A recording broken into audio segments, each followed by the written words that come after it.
ఇద్దరు వ్యక్తులు వాళ్ళ ఫ్రీడమ్ని ఎలా యూటిలైజ్ చేసుకుంటున్నారో చూద్దాం. ఇప్పుడు సిచ్యువేషన్ ఏమనగా తను వాళ్ళ పేరెంట్స్కి కాల్ చేసి మాట్లాడుతుంది. ఏమని, తన ఈవెంట్కి పార్టిసిపేట్ చేయాలి, సో దానికోసం వాళ్ళు పర్మిషన్ అడుగుతుంది. వాళ్ళు ఈ పర్మిషన్ ఇవ్వరు.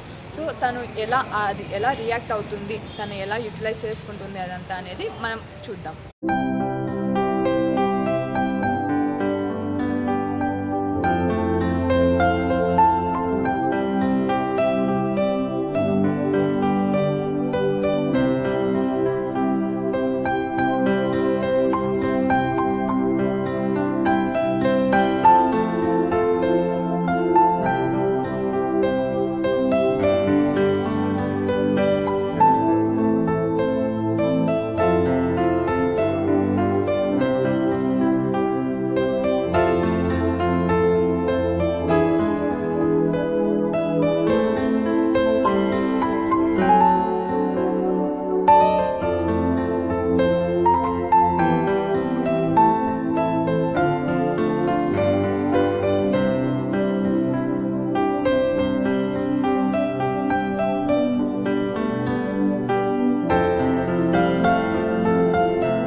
Can be a boon or a bane.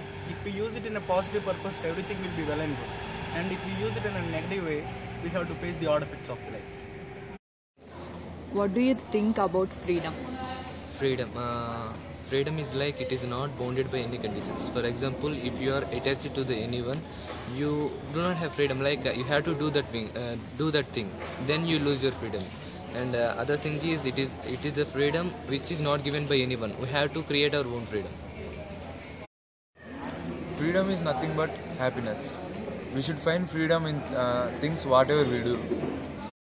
Freedom is not a thing which others can do. It is the thing which we can create, and it is won by us.